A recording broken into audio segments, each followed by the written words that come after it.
Я хочу сказать в этой карикатуре, что есть у нас люди, которые днем и ночью вообще не выходят из интернета. То есть им мозги не нужны, им нужен модем. Это лишь малая часть картин начинающего карикатуриста. Пороки современного общества – его главные герои. Сегодня они украшают стены галереи имени Ахмата Хаджи Кадырова. Здесь Аптей Исламгириев впервые решился выставить свое творчество на суд широкой аудитории. Профессиональный художник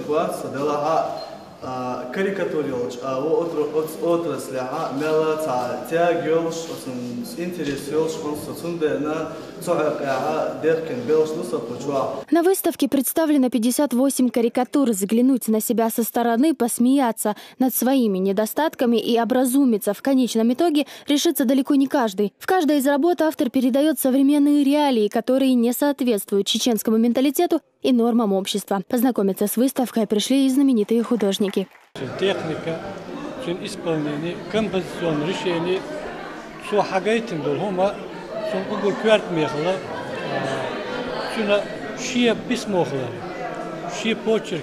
на подготовку к выставке у Аптея Исламгириева ушло немало времени и сил. Однако доказать руководству музея, что картины будут иметь у зрителя успех, оказалось несложно. Аптей Исламгириев обратился ко мне еще в прошлом году с намерением в стенах Государственной галереи имени Ахмата Абдулхамида Кадырова открыть персональную выставку по карикатуре.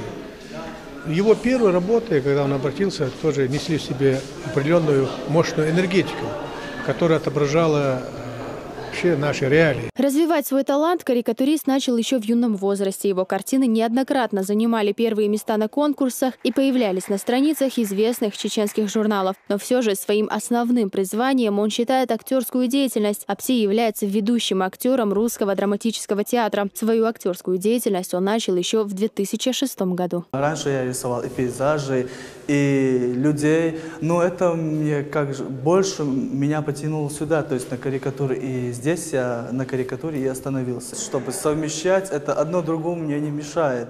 Я занимаюсь своей актерской деятельностью, как занимался, так и занимаюсь. А так, свободное время или когда потянется рука, скажем так, вот в таких случаях я просто рисую. Свои первые портреты на полотне Аптей стал писать по просьбе друзей, но вот организовать собственную выставку долго не решался. Были моменты, когда он подходил со своими работами ко мне, спрашивал меня, просил дать оценку. Я сразу поняла, что он не только в качестве актера может о себе заявить, но и в качестве художника. Он вначале рисовал какие-то для нас карикатуры, то есть у нас даже на аудиториях были его карикатуры, то есть он рисовал нашу группу, якобы нашу группу. И даже были столько сходства именно вот по характеру каждого героя, он их подписывал. Я ему говорил, чтобы он делал какие-то выставки, чтобы даже элементарно в университете, небольшие, малые, хотя бы даже в театре на месте можно было делать.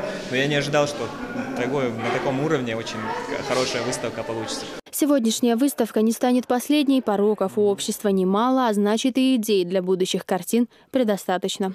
Луиза Хатуева, Муса Астемиров. Новости.